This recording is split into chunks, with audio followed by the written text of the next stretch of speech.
호산나 찬양대 귀한 찬양 감사합니다. 찬양을 듣는데 정말 힘을 얻는 것 같아요. 그 찬양의 힘이 제 마음을 이렇게 울컥하게 하고 에너지를 주는데요.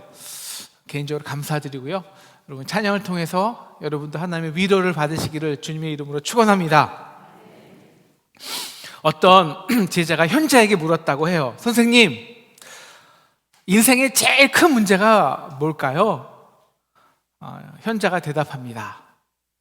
그건 그 문제가 없다고 생각하는 거지. 그럼 남는 건 죽음뿐이 없으니까. 여러분, 삶의 진짜 문제는요, 문제가 없다고 생각하는 겁니다. 이게 제일 큰 문제예요. 그럼 남는 것은 죽음뿐이 없으니까요. 어느 청년이요, 그 유명한 뉴욕에 있는 노먼 빈센트 필 박사님에게 찾아갔다고 합니다. 박사님, 이 문제만 없으면 정말 살 것 같은데 이 문제를 어떻게 없애줄 수 있을까요? 박사님이 그 청년을 데리고 집을 밖에 나가서 2블럭을 걸어갔다고 해요. 그곳이 어딜까요? 공동묘지입니다. 네. 죽으면 문제가 없습니다. 여러분, 우리 몸이 지금 살아있는 이유도요, 우리 몸속에 전쟁이 있어서예요. 좋지 않은 바이러스가 우리 몸으로 들어오면 면역 세포들이 적혈구, 백혈구, 혈소판 막 이렇게 싸워요. 그런데 바이러스가 몸에 아예 들어오지 않잖아요. 그러면 면역 세포들이 싸울 일이 없어요. 그러면 서서히 그래서 죽어가는 거죠. 마치 따뜻한 물에 있던 개구리가 물의 온도를 높여도 그 따뜻한 거 아니라며 뜨거운지도 모르고 죽는 것 같이 말입니다. 그래서 우리 이렇게 한번 인쇄해 보면 어떨까요? 문제가 있으세요? 덕분에 살아계셔서 다행입니다. 우리 한번 이렇게 한번 천천히 인쇄해 볼까요? 옆에 사람에게 시작. 문제가 있으십니까? 덕분에 살아계셔서 참 다행입니다. 네, 우리 문제 때문에 살고 있는 거예요. 여러분, 지금 잘 생각해 보시면요, 지금까지 있던 모든 교회들은요 다 문제가 있었어요. 그죠?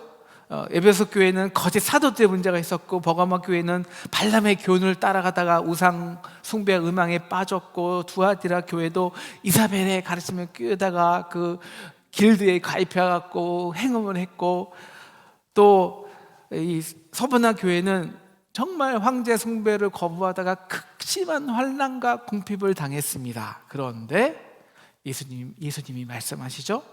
2장 9절이죠. 너는 궁핍하나 실상은 내가 부유한 자라. 왜? 2장 9절 내가 누군지 알아? 내가 2장 8절이죠. 나는 죽었다가 살아난 자 아니냐라는 거예요. 그런데 오늘 이 사대교회에게는요 정반대의 말씀하세요. 뭐라고 말씀하시냐면 3장 1절이죠. 내가 살아있다는 이름을 가졌으나 너는 죽은 자로다. 여러분, 우리 여러 교회 중에 서문화 교회는 아직도 많아요. 근데 여러분, 사대교회라고 이름 쓴 교회 들어보셨어요? 사대교회? 없거든요. 그 사대는요 해발 250m 높은 산으로 깎아놓은 듯한 절벽 뒤에 저기 이제 산 봉우리 보이시죠? 그리고 등성이 그 뒤는 다 절벽이에요. 그리고 그 쪽에 이제 유적지는 앞에 있지만 도시는 저 뒤에 있었거든요. 거기에서 위치한 정말 난공불락의 천연 요새였어요. 저 사진은 이제 사대교회에 남은 터고요. 그래서 여러분, 두아디라 교회는 우리 공격받기 평지였잖아요. 그래서 공격받기 쉬워서 주민들에게 똘똘 뭉쳐서 이 상업조합이 발달했잖아요. 그런데 우리 사진에 보신 것처럼 이 사대 도시는 뒤쪽에 높은 산이 방패처럼 막아주고 있고 해발 자체가 높아서 적이 공격하기에 아주 힘들었습니다.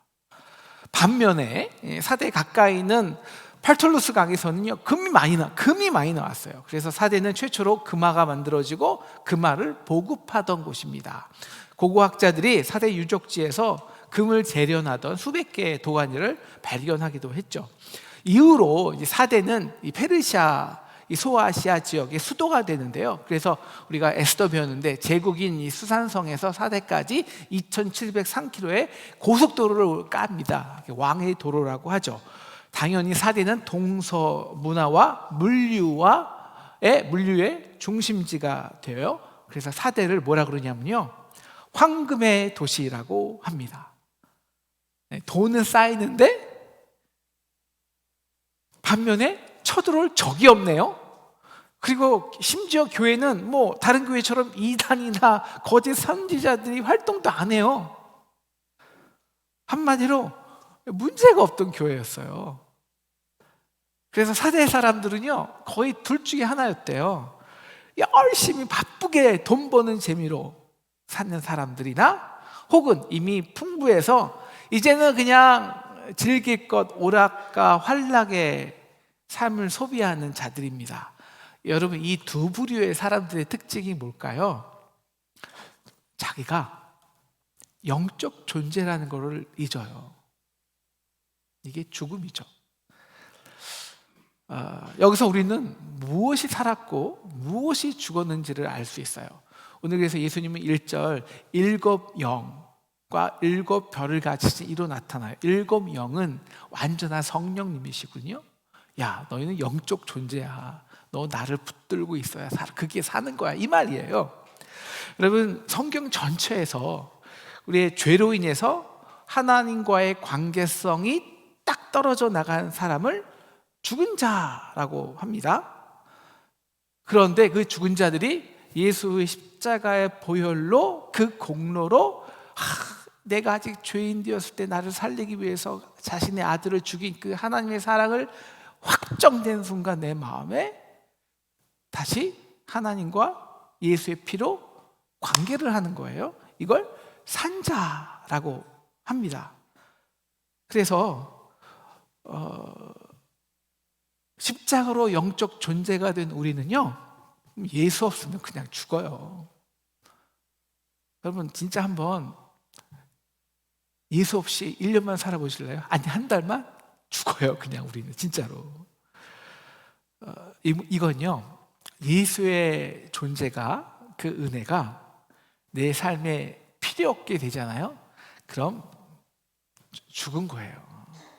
그럼 필요한 거는 다 있다고 생각하는데 문제는 하나도 없는데 우리가 예수를 찾겠습니까? 신약 성경에서 그 생명과 영생을 얻은 모든 사람들을 살펴보면은요, 공통점이 있어요. 문제가 있었다는 거예요. 여러분, 회당장 야이로는요, 모든 것을 갖춘 사람입니다. 그래서 예수 관심도 없었어요. 그런데 딸이 죽게 되었어요. 고칠 수 있는 사람이 아무도 없어요. 예수 소문을 듣죠. 그래서 예수 앞에 엎드리고 무릎 꿇어요. 그리고 그 죽음에서 생명을 경험하죠. 백부장, 종을 고치려는 백부장도, 혈루병 여인도, 중풍병자의 친구들도, 세리와 죄인들도, 삭개오도 예수님이 너무 보고 싶어서 뽕나무에 올라가요. 문제가 있었거든요. 그래서 예수님은 마태복음 9장 12절에서 건강한 자에게는 의사가 쓸데없고 병든 자에게야 쓸데있느니라 라고 말해요. 그래서 내가 너와 관계하는 거야. 건강한 자? 아무 문제 없는데? 그럼 예수를 찾겠습니까? 관계없죠. 근데 사대교회는 1절을 보시면 내가 살아있다는 이름을 가졌다. 다시 말하면 명성은 살아있다는 거예요. 자자했다는 거예요. 이런 거죠. 야, 그 사대교회 알아? 야, 주일 식사를 호텔 뷔페를 불러서 한대.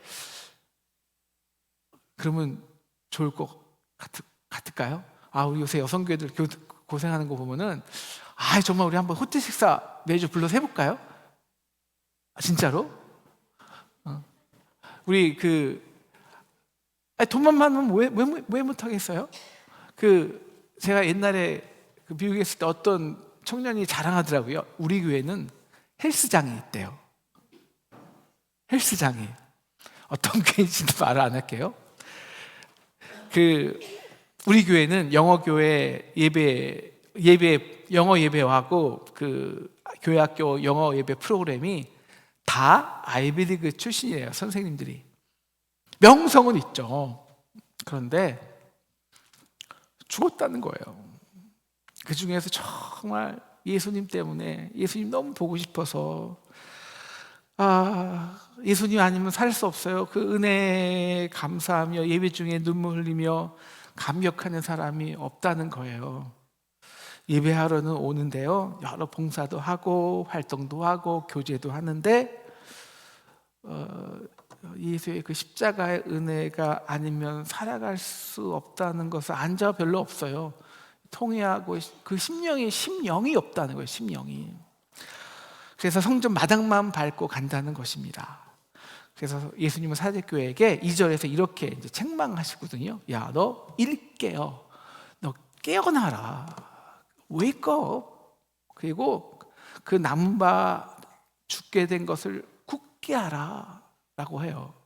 이것은 어떤 면에서는 위로와 소망인데요, 남은 바 죽게 된 것이라는 것은요, 사덕교회 안에서 그래도 아직 죽지 않은 몇 명이 있다는 거예요. 예수와 관계하는 자, 예수님의 은혜 받고 싶어 하는 자들이 있고 있다는 거예요. 그래서 너희들이 소망이야. 야, 너희까지 죽으면 사덕교회는 끝이야. 너 죽으면 안 돼. 오늘 이 말씀이거든요. 그래서 예수님은 사대교회에게 이렇게 책망하는데요, 하나님 앞에 2절 말씀 보여주시면 내 행위 외에 온전한 것을 찾지 못하였다라는 거예요. 여기서 우리가 오늘 말씀에서, 그리고 성경 전체, 특히 요한계시록에서 행위의 온전함이 무엇인지를 아는 게 매우 중요합니다. 매우. 여러분, 바리새인들은요, 자신의 행위의 온전함을 자랑했잖아요. 너 나처럼 기도하는 사람 있어? 나처럼 하나님 사랑하는 사람 있다고? 법 잘 지킨다는 사람 있냐고? 하나님, 내가 저 여자와 같이 세리와 같이 태어나지 않아서 참 감사합니다. 이렇게 완전하고 온전한 신앙을 가진 자로 만들어 주셔서 감사합니다. 여러분, 그래서 예수님은 바리새인들을 보고 영적으로 죽은 자라고 합니다. 건강하다고 생각하는데 의원이 필요하겠냐고요. 자신은 아무 허물과 부족함이 없다고 생각하는데 은혜가 필요하겠냐고요. 십자가를 찾겠냐고요. 그래서 바리새인들은 더 외식과 형식주의에 빠지죠. 그래서 그 속은 하나도 알맹이가 없다는 거예요. 이것이 행위의 온전함이 없다라는 말입니다. 우리 오늘 그 온전하다는 헬라어 페플로메나는 그 속이 충만하고 꽉 찼다는 거예요. 그 뜻이요. 그러니까 온전한 것을 찾지 못하였다는 것은 이거예요. 보기에는 살아있는 것 같이 풍성한데, 무화과 나무처럼 잎사귀는 풍성한데 열매는 없다는 거예요. 그래서 하나님이 보시기에 진짜 온전한 행위가 뭐냐. 그래서 제자들이 예수님께 묻잖아요. 요한복음 6장 29절이거든요.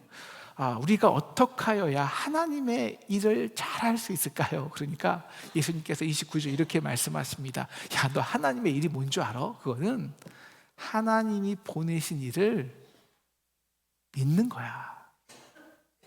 믿는 것이야. 믿는 거. 이 믿음이 뭘까요? 우리를 너무 사랑해서 죽을 수밖에 없었는데 우리를 정말 살려야 하니까 자신의 아들을 죽일 수밖에 없다는, 그래서 그 은혜 아니면 우리가 살 수 없게 된 자라는 것을 아는 자들, 이게 온전한 행위, 인간이 할 수 있는 온전한 행위라는 거예요. 그래서 예수님은 뭐가 산자인지, 부활이 없다고 하는 사두개인들에게 진짜 부활, 살아있다는 게 뭔지 말씀하기 위해서 마태복음 22장 32절에 이렇게 하나님을 소개합니다. 너 하나님의 부활이 뭔지 알아? 우리가 열심히 예수 잘 믿고 열심히 신앙생활하고 봉사하고 헌신하다가 그렇게 막 성화되고, 물론 그러면 당연히 천국에 가겠지만 그런 행위로 종교생활로 천국 가는 게 부활이 아니야. 부활의 근거는 딱 하나야. 하나님이야. 하나님은 산자의 하나님이 될 수밖에 없어. 이게 유일한 근거라는 거야. 왜? 하나님은 사랑의 하나님이니까. 여러분, 사랑은 혼자 할 수 없잖아요. 사랑은 반드시 살아있는 관계성이 필요합니다. 그리고 우리는 주로 어떻게 사랑하냐면요, 그 상대방의 허물과 아픔으로 인해 내 사랑하는 마음이 흘러나가요. 그래서 열심히 그 사람을 위해서 일하고 내어주고 돌봐주는 이 사랑의 행위가 하는 거예요. 우리가 야이로처럼 자녀의 허물과 연약함이 부모가 살게 해요. 부모가 사랑하게 하는 거예요. 여러분, 우리는 죄로 죽을 수밖에 없었어요. 근데 죽으면 끝일까요? 이성재 죽었네. 내가 다른 사람 찾아봐야겠다. 그건 하나님이 될 수 없다는 거예요. 우리가 죽었기에 사랑하지 못한다? 그러면 하나님 자체는 성립하지 않아요. 그래서 하나님은 죄로 우리를 죽게 할 수 없어요. 하나님이 되시기 위해서는. 그래서 그 아들을 죽이실 수밖에 없는 거예요. 우리를 사랑하기 위해서. 하나님이 더 이상 사랑할 수 없다면 하나님은 스스로 자신의 사랑의 가치를 부인하는 거예요. 하나님이 하나님 되시기 위해서는요, 무조건 산자의 하나님이 되셔야 합니다. 그래서 우리가 살아있는 거예요. 그래서 우리는 예수 그리스도의 은혜로 하나님의 사랑을 알고 받고, 그래서 그 피로 끊을 수 없는 하나님과의 관계성을 딱 맺고 있다는 거예요. 그래서 우리는, 여러분, 우리가 육으로 하는 거 별로 없어요. 여러분, 우리가 예배를 육으로 합니까? 아니, 영으로 하는 거예요. 영으로. 그래서 예배만큼은 지키려고 그 힘든 스케줄 속에서도. 왜? 우리가 육으로 먹고 마시나요? 아니요. 찬양하다가 눈물이 나오고요. 매일 아침 그분의 말씀이 꿀처럼 달게 내 마음에 맛이 있고, 그래서 육은 힘든데 정말 영은 기쁘고, 그 마음의 소망이 일어나서 죽을 것 같은데도 그냥 막 살아서 뭔가를 하고 있고, 내 마음에 뭔가 채워진 것 같고, 여러분, 이것이 온전한 행위라는 거예요. 살아있는 거죠. 사랑받는 거죠. 영으로 사는 거죠. 여러분은 언제 살아계신 걸 느끼세요? 저는 우리 요새 교육자들이, 직원과 교육자들이 아침마다 시편 한 편을 이렇게 150편 있잖아요. 드라마 바이블로 듣고 묵상하는데요. 정말 이 아침에 하나님의 그 시편 말씀이 싹 선포되는데, 우리가 깊은 산 속에 들어가면 그 프레시한 공기가 우리의 마음에 이 찌꺼기를 탁 뱉어내잖아요. 르하, 이게 영적인 숨이고요. 이 숨이 쉬어지는 게 느껴져요. 그래서 살아갈 힘을 얻죠. 여러분, 진짜 그냥 한번 경험해 보세요. 드라마 바이블로 시편 한 편 듣는데 3분, 5분뿐이 안 걸리거든요. 한번 아침마다 들어보세요. 영혼의 호흡을 하는 걸 느껴요. 살아있구나. 여러분, 우리가 살아있을 때는요, 예수님 때문에 내 마음에 소망이 불을 지를 때예요.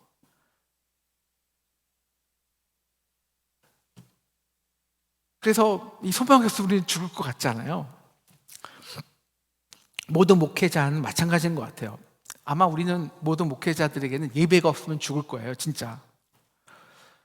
언제나 그 문제와 불평 속에, 우리 인간의 연약함 속에 살다가도, 여러분, 말씀과 씨름한다는 건요, 정말 죽을 것 같은 거거든요. 정말 죽을 것 같은 힘듦이 있어요.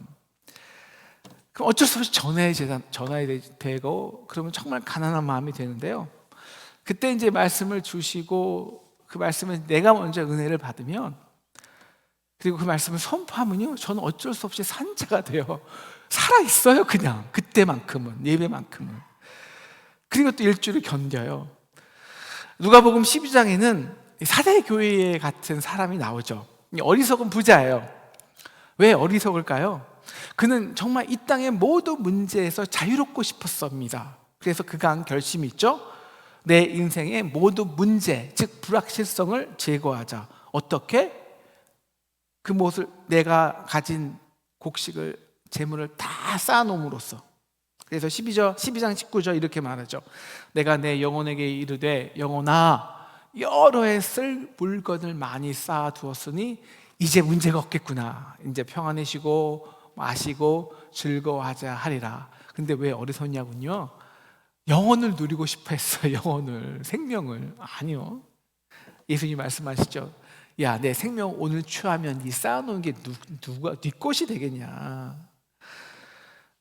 여러분, 우리는요 쌓아놓은 것만큼, 그래서 우리가 그 재물을 의지하는 것만큼 우리는 실제적으로 딱 그만큼 하나님과의 관계가 형식적이 됩니다. 물론 그렇다고 우리가 물질을 쌓아놓지 말자라는 건 아니에요. 부자 되지 말라는 얘기 아닙니다.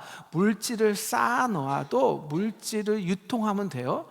한데 그 쌓아놓음으로써 내가 그것을 의지함으로써 문제를 원천적으로 해결하려고 하는 사람만큼 하나님의 관계는 죽은 게 된다는 거예요. 영적으로는 바리새인처럼 자신의 행위와 공로를 그리고 노력을 쌓아놓고 그것을 의지하는 자들 역시 예수님과는 상관없는 자가 되는 거죠. 그만큼. 왜? 은혜가 그만큼 필요 없으니까요. 그래서 사도교회는, 오늘 예수님은 사도교회에게 3절 이렇게 말씀하시는 거예요. Wake up. 깨어나. 그리고 내가 어떻게 받았으며 어떻게 들었는지 생각하고 지켜 회개하라. 여러분, 이 말은요 아주 간단히 말하면 이거예요. 너 어떻게 살았어? 너희들은, 저와 여러분은 예수님이 아니면 우린 벌써 죽은 자들이야, 이 말입니다. 이제 너희는 예수님 아니면 살 수 없는 사람들이 됐잖아.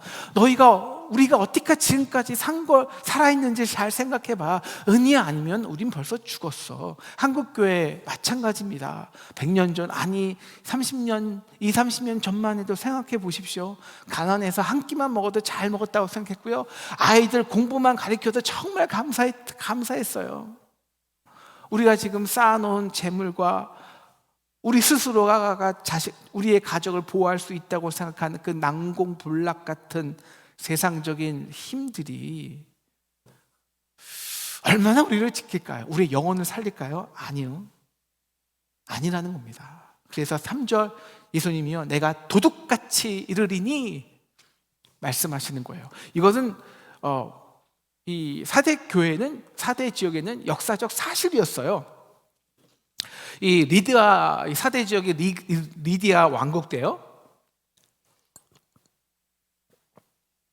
BC 549년에 페르시아 고레스 왕의 침략을 받았는데요. 그러니까 이 리디아 사람들, 특히 장수들이, 우리 아까 사진 보면 그 뒤 절벽 쪽으로는 절대 사람들이 쳐들어올 수 없음을 알고 그냥 앞쪽만 막은 거예요. 뒤에 경계하는 사람 보고, 야, 너 쉬워, 거긴 사람 절대 올 수 없으니까 그냥 자. 그런데 그곳으로 한 군인의 철모가 떨어지는 것을 페르시아가 보았어요. 그리고 그곳을 공략하여 한 명씩 들어와서 잠자고 있는 사람들 사이에서 그냥 도적같이 하루아침에 점령해 버린 거예요. 그렇게 예수님이 도적같이 오신다는 거예요. 그런데 위로하시죠. 4절. 사대교회에 이 남은 자들이 있다는 거예요. 그 옷을 더럽히지 아니한 자들 몇 명이 있어 흰 옷을 입고 나와 함께 다니리니 이게 축복이고 위로고 그리고 상급이에요. 여러분, 그래서 5절 보시면 이긴 자에게 주시는 것이 첫 번째가 이 흰 옷을 입은 거예요. 옷이 더럽지 않은 거예요. 그러면 이 옷이 더럽지 않다는 거하고 그래서 흰 옷을 입었다는 것은 도대체 무슨 뜻일까요? 이것이 요한계시록 전체를 흐르는 가장 중요한 말씀입니다. 그래서 우리는 흰 옷 입은 14만 4천 명의 찬양대가 되는 거예요. 이게 구원인데요. 이것이 우리 요한계시록 7장 13절에 자세히 나와요. 우리가 앞으로 할 것이지만 이 교회 장로 중에 한 명이 하나님께 말해서 하나님께 묻는 거예요. 이 흰옷 입은 이 허다한 무리들이 누구며 주님 이들 어디서 나왔어요? 라고 물어보니까 예수님이 이렇게 말씀하시네요. 14절이요. 그가 나에게 이르되 이는 큰 고난, 큰 환난에서 나오는 자들인데 어린 양의 피에 그것을 씻어 희게 하였느니라 라고 말해요. 그 더러운 옷들이. 그럼 여기서 더러운 옷이 뭔지 조금 아시겠죠? 바로 그 더러운 옷이라는 것은 그 우리의 그 몸에 있는 흰 옷인데 막 이렇게 티가 묻잖아요. 그거 뭐냐? 그만큼 자신의 공로, 재물, 의를 자랑하고 의지하는 거예요. 주님 앞에. 근데 그 사람들이 환난을 겪잖아요. 고난 속에 들어가요. 문제 속에. 그러면 뭘 하냐? 이걸 아는 거죠. 야, 정말 내가 한 게 하나도 없네. 하나님의 은혜 아니면 나는 살아갈 수가 없는 자였구나. 옛날에 이것도 다 하나님의 은혜로 나를 지금까지 먹이셨구나. 그렇게 이게 그리스도의 보혈의 피에 우리를 빠는 거예요. 여러분 손빨래 해보셨어요? 손빨래 하면요, 맨 처음에 그냥 저도 여러분도 기억하시겠지만 점점 더 해요. 완전 하면 할수록. 왜냐하면 더 휘어지기 위해서 빡빡 문질러요. 이게 뭐냐면 고난 속에서 우리 마음에 이거 내가 한 것 같았는데 이거 주님의 은혜였네. 이것도 주님의 은혜였다고 그렇게 팍팍팍 이렇게 빨래가 된다는 거예요. 고난 속에서 자연히. 그래서 결국 어떻게 되냐? 주여, 내가 나 된 것은 다 주의 은혜입니다. 100% 저의 공로는 1%도 없습니다. 그래서 우리가 흰옷이 완전성이거든요. 완전성. 그래서 주의 은혜만으로 100% 서 있는 자가 되는 거예요. 이게 은혜, 흰옷 입은 자가 된 거예요. 우리 한 번만 더 인사할까요? 이렇게 인사하면 좋을 것 같아요. 고난이 있으십니까? 고난이 있으세요? 어쩐지 당신 옷이 좀 더 휘어지셨네요. 우리 한번 인사해 볼까요? 시작. 고난이 있으세요? 어쩐지 당신 옷이 좀 더 휘어지셨어요. 네, 우리는 그렇게 휘어지고 성화돼요. 그래서 찬양하는 자로 사는 거예요. 그래서 둘째 상급이 뭐냐면, 그렇게 하나님과 살아있는 관계를 하는 자들에게 생명책에서 결코 지우지 않는다. 이것은 셋째 상급과 똑같아요. 그래서 그 이름을 내가 내 아버지 앞과 그 천사들 앞에서 시인하리라. 이게 무슨 말씀일까요? 야, 얘는 내 아들이야. 나와 관계 있어. 완전한 나의 보혈만 의지한 내 아이라고. 의지한 아이야. 그래서 나와 그리스도의 피로 나와 완전한 관계성을 가진 자라고, 생명을 가진 자라고, 산 자라고 말하는 것입니다. 고난 주간입니다. 우리의 죄와 죽음은 하나님은 참으실 수가 없어요. 견딜 수가 없어요. 그래서 아들을 보내신 거예요. 왜? 죽일 수가 없거든요.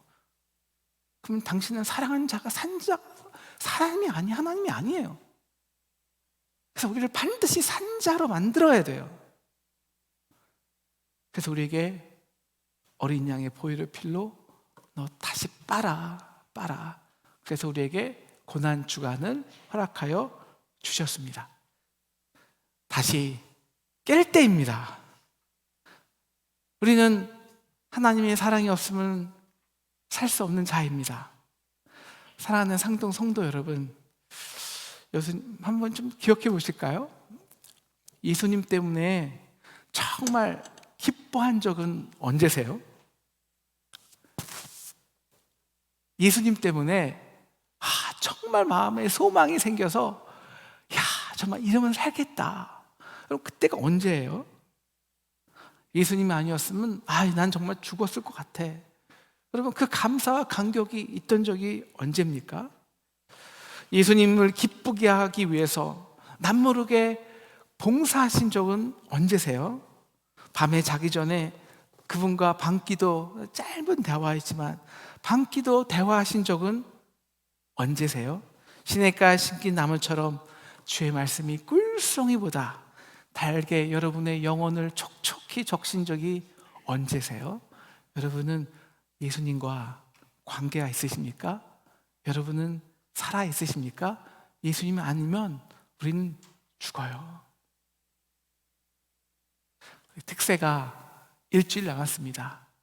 고난주간 일주일 남았습니다. 새벽을 깨우시기를 주님의 이름으로 축원합니다. 그래서 우리가 죽은 자지만 산 자가 되고요. 그래서 이 땅에서 생명으로, 고난과 문제가 있지만 그 문제 속에서도 그래서 생명으로 살고 마지막에는 그 죽음까지도 영생으로 역전시키는 저와 여러분 되기를 주님의 이름으로 축원합니다.